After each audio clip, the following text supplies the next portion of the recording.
Local programming on KRWG Public Media made possible in part by viewers like you. Thank you. This is KRWG Public Media, TV, radio, online, news that matters. Now, across the Mesilla Valley and the borderland, the stories that shape our community. From the KRWG Broadcast Center at New Mexico State University, this is Newsmakers. Thanks for joining us on this special edition of Newsmakers. I'm Fred Martino. Today we focus on early childhood education. Up front, Las Cruces Public Schools is one of 11 districts across the state that recently launched New Mexico Pre-K. It's a state-funded program for 4-year-olds. Other districts expanded the program. More from Mallory Falk. It's the first day of pre-K at Jornada Elementary School, and there's a flurry of activity. Kids stack blocks precariously high, flip through picture books, and spoon-feed their baby dolls carrots and mashed potatoes. Oh, that's mashed potatoes. Oh, that's mashed potatoes. Jornada is one of 7 local schools that started offering New Mexico Pre-K this year. Evangeline Barella is principal here. When she got the call asking if her school would like to add a pre-K class, it was a no-brainer. My first response was yes, and where do I sign? Jornada already had a Head Start program which serves low-income students, and a program called DD Pre for students with developmental delays. But we had parents asking, what about students that may not qualify for either one of those programs? It's hard to find free or affordable pre-K seats in Doña Ana County, or really any form of early childhood education. Erica Srova is with the Center for Community Analysis at New Mexico State University. We did an analysis last year and we found that only 36% of children under the age of 5 have access to free or subsidized high-quality early childhood education. For children that are 2 years old and younger, there's even less access. Only about 21%. It's hard to compare Doña Ana County with the rest of the state or country because Srova and her team have really specific criteria for what qualifies as high quality. But she says those numbers are troubling. Because we have a lot of children under the age of 5 that are living in poverty. About 44%, which is higher than the state average. And if we don't provide these opportunities for children to, we're setting them up for failure, really. A ton of brain development happens before kids reach kindergarten. Srova says it's critical to reach children at an early age when their brain architecture is actually being built. She says waiting until age 5 is too late. You can start to see language gaps in children at around 18 months. Research has found that early childhood education can make a difference. In states like Oklahoma and North Carolina, students in preschool programs ended up with higher test scores, lower retention rates, and, in North Carolina at least, fewer special education placements. But that didn't hold true in Tennessee, where most positive effects of pre-K faded by 2nd or 3rd grade. Srova says that's not necessarily an argument against pre-K. One of the problems with looking at that type of data is that you don't know what happened between K and 3 if the teachers aren't capitalizing on that progress that the children are coming in with.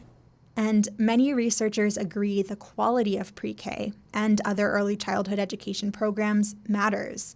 You can't just dump a bunch of children into an overcrowded classroom, sit them on the carpet all day, and lecture at them. The most effective classes have a low student-teacher ratio and an evidence-based curriculum that involves lots of learning through play. That's what's happening here at Jornada Elementary. Children cycle through different stations, each intended to build and test specific skills. Martha Benavides is the new pre-K teacher. When you go into the classroom, it'll look like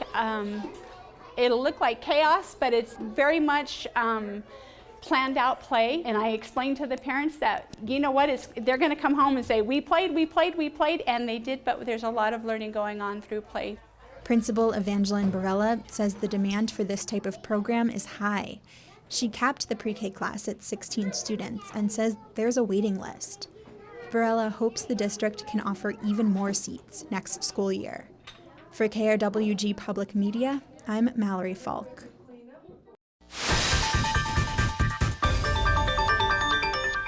Hello and welcome to In Focus. I'm Anthony Moreno. Today we talk about child well-being in New Mexico. We also will discuss early childhood education and how that is being conducted in our area and in rural parts of the state. Joining us is Sylvia Ulloa from New Mexico In Depth. Sylvia, you've been covering this issue all year long.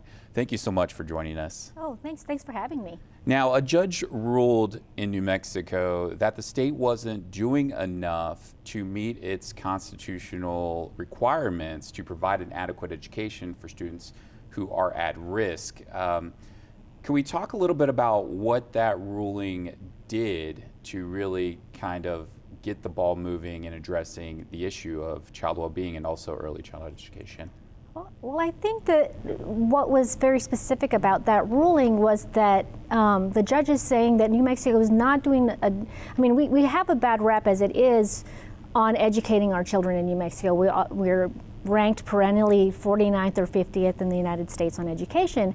But what this ruling said was that in particular we're doing a bad job of educating low-income students, Native American students, English language learners, and children with special education. Now, I was reading your reporting and you cited that 34% of students, of kids living in the state are from an economically, are living in poverty, basically. Yes. Now, another issue that was uncovered and is talked about more as we discuss child well-being in New Mexico is the Cdc Kaiser Study that you cited in your reporting from the late 1990s that really highlighted ACEs. Could you tell us a little bit about what ACEs is and how that impacts child well-being? Yeah, I'm really happy that you asked that question because I think that ACEs is sort of having its moment, right? ACEs is adverse childhood experiences, and that study from the 1990s showed that people who as children had incidents like having a parent who was a drug user or an alcohol user, or who experienced child abuse, or who had a parent who was in jail, things like that can affect how their brain develops, which is a huge thing that will be impacting education. It affects their health as adults. It affects their ability to maintain a job. And so I think those are actually kind of intertwining because there's a lot of poverty, and poverty is one of those factors. So I think that more people are becoming aware of that. I think that there are people in the health system and in the education system that kind of know about that, but I think it's getting out more to the public, and I think the public needs to know about it. So even though they seem like two different things, like this ACEs, and children's exposure to ACEs is one thing, and our poor education system, they might seem different, but in many ways they affect each other. And in your reporting, you talked about it. People that experience ACEs could be even more prone to substance abuse, yes, to behavioral health issues, and other teen at-risk pregnancy and things like that. One thing that it sounds really sad, and it sounds like what do we even do about this? But the one thing that advocates say is that really one of the easiest ways, it's not a death sentence. You're not doomed to a terrible life because you have been exposed to ACEs. But one thing that does help is having an adult who you can turn to. And I think that so there are things that we can do to mitigate it. One thing is the educational system. There's an effort that has just started, and I've done some reporting on this here in Las Cruces, that is looking into how can we A, prevent ACEs, and B, mitigate the harm from these ACEs. And so that's being led by City Councilor Cassandra Gandara, with a whole bunch of people in the education and mental health and lawmaking community to really address this problem. One thing that really struck me in your reporting was that as adults, we hear the saying a lot that what doesn't kill us makes us stronger. You know, and we've often heard that, well, kids are resilient, or perhaps, you know, a lot of adversity is good for kids. But the mental health professionals that you spoke with are really saying the opposite. Could you share a little bit more about that? Yeah, no, it's there's an interesting documentary that I watched that called Paper Tigers, and they're like, you have a fight or flight response. Everybody has a fight or flight response, and when there's something bad happens, you either try to flee from it or you fight. What's happening to a lot of these children is that they're, you know, it's pretty much as if the tiger is living in their home. Every day they're exposed to it. And that actually will affect their brain chemistry, and it'll affect how they react. Now, if somebody had you know, everybody's going to run into adversity. That's absolutely true. But if you have somebody who's there to comfort you, that helps you to deal with that is an insulating factor, and that helps you. But if you don't have that, that's where you really start to get into the problems. And it's been shown to really affect how children learn, how they deal with their emotions. And, you know, that brings problems that go into the classroom, and that makes it difficult for teachers to teach. And, you know, it has a lot of after effects, for sure. But it also seems, you know, it's also difficult for people who are not involved with that or impacted by it, that they have to get over the stigma of it as well. Yes, and you know what, that's a good point, because I think there is a tendency in New Mexico to say, well, this is a problem in all of our poor communities, right? And we do have a lot of poverty here, but, you know, ACEs is not confined to low-income neighborhoods. You know, drug abuse is not confined to low-income neighborhoods. In fact, some of the biggest drug turn-ins are on the East Mesa, which tends to have the reputation of being the nice part of town. Here in Las Cruces. Here in Las Cruces. Yeah. So, yeah, that's a thing. And a lot of times there is a problem of stigma where people don't want to talk about it, because this is something you keep to yourself. So I think that there's a lot of complicating factors in trying to address this and try to make things better. Well, one of the ways lawmakers and educators have been trying to address this is by expanding resources for early childhood education. Now, you did some reporting about what is happening here in Las Cruces. Could you share with us a little bit about that? Yeah, so last year I did a story on this effort. It's being led by this nonprofit agency called Engage. They put together an early childhood coalition that's really working to improve it. And part of it was just, the very first thing was just figuring out, like, where are we here in Doña Ana County on early childhood education. And so they sort of did a baseline study of who's got coverage, who doesn't, you know. And so that was sort of their first step. And, you know, well, probably their first one was getting everybody together, which I think is a great thing. But so now they've kind of got a baseline, and they're looking at that. What's really positive is just recently Las Cruces Public School got its first New Mexico pre-K classes, and that's a really good step forward, because right now we've only had Head Start and New Mexico pre-K at private child care centers. So this is a really good step forward, I think. And that will really help, because there are studies showing that if you have New Mexico pre-K and you combine it with the expanded school year, it's called K3+, but it's essentially like another month of school, it erases that education gap between low-income students and regular students. And that is like a game changer for what, I mean, that could really help to solve some of the issues that were raised by the education lawsuit. Real quick, I want to talk about Head Start. You mentioned that there may be, you know, this kind of stereotype that Head Start is not getting the right teachers with the right credentials, but you found quite the opposite in Las Cruces. In Las Cruces, for sure. Now, I think that this is in Las Cruces, all of the Head Start teachers, at least at LCPS, need to have a bachelor's degree. That's a requirement. And because they're in Las Cruces, they have a better chance of doing that. They're also in the public schools, which means they get paid the same as a kindergarten teacher or a first grade teacher. And so if you look at that, they're making, what, $36,000 to $40,000 a year. At a private preschool, they're making in the 20s. So it's a lot tougher for them to attract teachers. So they have that advantage. And that kind of makes it possible for them to do a really high quality program, because they do show that the more educated a teacher is, the better the results are for students. Now, from the second largest city in the state to the rural areas, you hit the road and traveled to the eastern part of the state.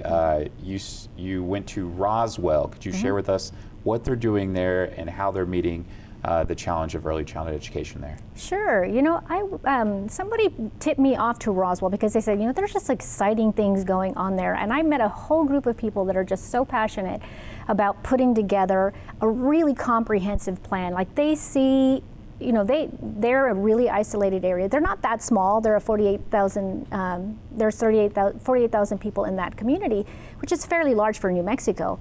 But like, there's a whole lot of nothing around it, and so it's really hard for them to get teachers. You know, so it's tough for them to find college-educated early childhood teachers. So they're like looking to grow their own teachers. They're like, we're starting up a teacher training school at the high school. So they're like, you know, we want our students to think about education as a future, because it's really tough for them to get somebody from out of the area to teach there. So I mean, how are they able to fund this? Because that could also be a challenge for, you know, many rural districts, and to you know, meet the demands with the local funding and also the state funding and federal funding. Yeah, so they're being really strategic about how they're putting money together, and they're probably a little further along even than Las Cruces Public Schools, because they've been looking at ways like, how do I take state money and federal money, put them in the same place so that I can offer more opportunities to our kids. And they've actually, the way they put it together, they're pretty close to an 80% preschool at their public school. We're nowhere near that here in Las Cruces. I think according to the Doña Ana County Coalition, it's maybe like 30-some%. So they're far ahead of us, and that's a pretty good record. Wow. Now, you also went to the small community of Jow. Now, tell us a little bit about that. It's a old ranching community. Now it's a oil boom area. Yeah, it's an oil boom. There's man camps all over that place. So it's really, and I was driving down there and it was like, what is this traffic? So there's a lot of energy in that community. There's a lot of stuff going on, but the one thing that they don't have is that they're still a pretty small population. And so as much as they had all this going on, there was not one preschool in the entire town. Seemed like there was a challenge for early childhood education, licensed childhood education there. Yeah, there was none at all. So nothing existed in that community.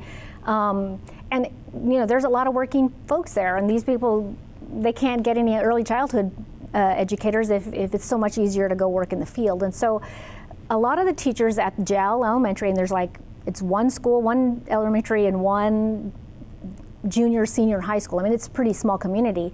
And they were like, they kept getting phone calls saying, hey, is there any place that I can take my kid? And you know, a teacher at the school was like driving 30 miles each way to drop her kids off at a child care center. So they just decided, you know what, we should just do this.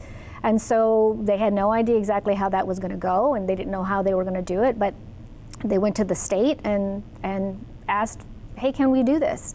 And the first response was like, no. But you know, pretty quickly they just had conversations, and they were like, well, they tried to figure out a way to make it happen, and they did do that. And so they immediately, like as soon as they opened the doors to their preschool, they were completely loaded. 50 students in the first year, and they're in their first year. They're just finishing their first year, so it has been an unqualified success. And this actually is a really good model, I think, for small communities across New Mexico, because it shows that something like this, A, works, and B, fulfills a need that these communities might not have. But what about funding, though? I mean, how's that formula working for them? Now, I know we just have a little bit over a minute left, so if you can kind of share with us about that. Well, you know, this is definitely a pilot type of thing. They're really trying it out because nothing like this has ever happened before. And what it is the Public Education Department and the Children, Youth, and Family Department essentially have funding that's mixed in this classroom, and they had to kind of make that work. And quite honestly, I don't know the secret sauce that they did that, but they did find a way. They found a way to make that happen. Now, also, we don't have very much time, but now as you're able to, step away from this and, these stories develop, what are some of the things that you see that, educators and districts may try to do? Is this something that you think they're going to look at, like places like Jal and Roswell? Well, I think that those are really good models for people to look. I think the one thing to do is to see, for communities to see, like, what are the individual or like what are the unique characteristics and things that we need to address, and then look at it as a whole. I think that that's the most successful. I think that's how they did in JAL. That's how they were looking at it in Roswell, and really how, they hope to look at it here in Las Cruces. One thing I would say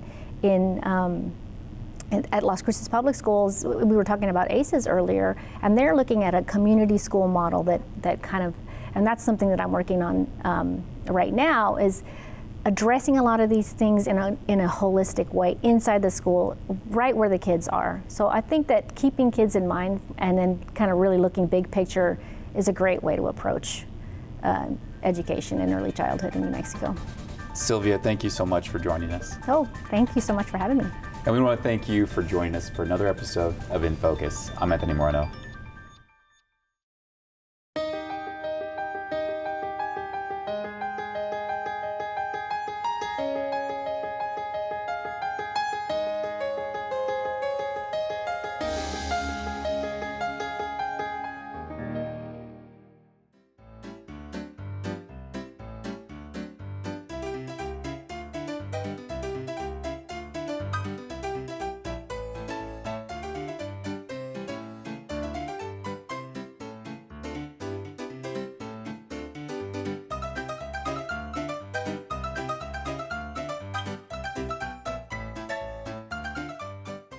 The United States has a rich history of movie making, and in the early days, of course, before television and even before radio, going to the movies was the only way that people could experience the outside world. So it was a very rich tradition and a very important part of daily life in the community. People had an opportunity to see what was going on in the rest of the world. Then it made things much more accessible to people. It's believed that the site itself was where Confederate and Union Army barracks were contained in the Civil War area. The oldest part of the building dates back to the late 1800s, and that's the front wall. But the theater itself was built in 1905. The history of the Fountain Theater actually starts with Colonel Albert Jennings Fountain, who moved here in the late 1800s and was a very prominent citizen in Mesilla, was an attorney, and he was involved in a lot of very controversial issues at the time. He had a lot of political enemies, and he was passing over the Organ Mountains, and he disappeared. They never found him or his son, Henry, who was traveling with him, and it's believed that he was murdered by some of his political enemies.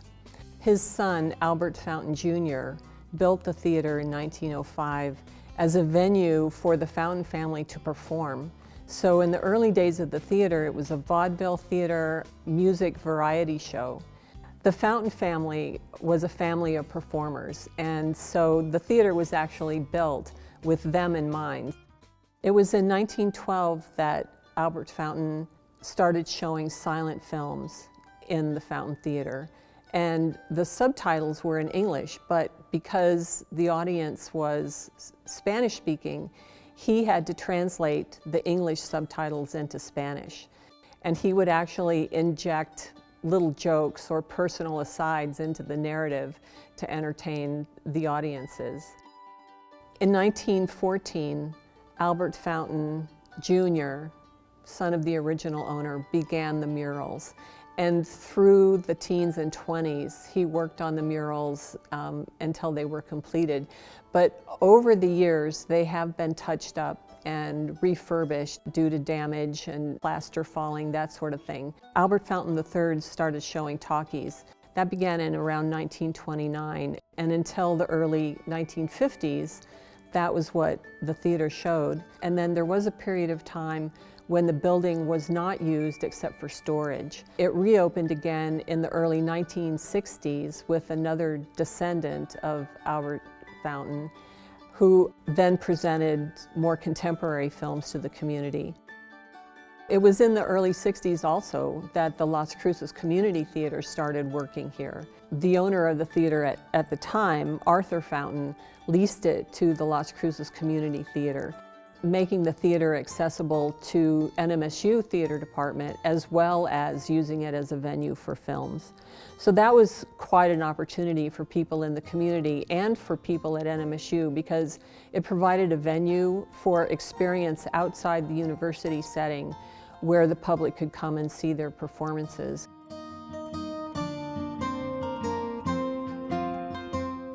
We loved it here, and it was old, and it was historic, and it was important to have these murals on the side, the stage here.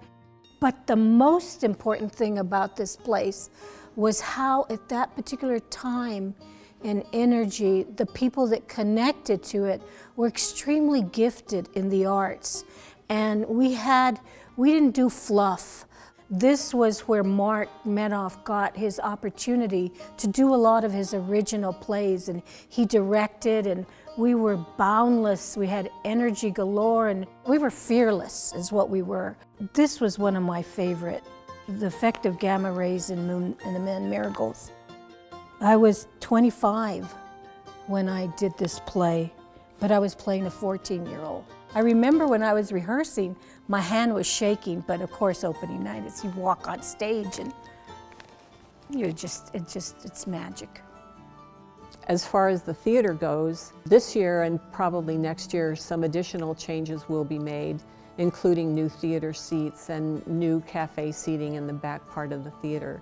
I think for many years to come, the Fountain Theater will be standing and will continue to thrive in the community as a venue for the arts, which is a fantastic opportunity for people in the community and visitors who come from outlying areas. That is one beautiful theater. Well, that is our time for now. Join us this week on KRWG Radio every weekday. It's Morning Edition, 5 to 9, Fresh Air at 11, followed by Here and Now, noon to 2, and All Things Considered, 4 to 7. KRWG News is always online at krwg.org. We'd love to hear from you. Email us with your story ideas and video submissions. The address is feedback@nmsu.edu. For all of us at KRWG News, I'm Fred Martino. Have a great week. We'll see you next time on Newsmakers.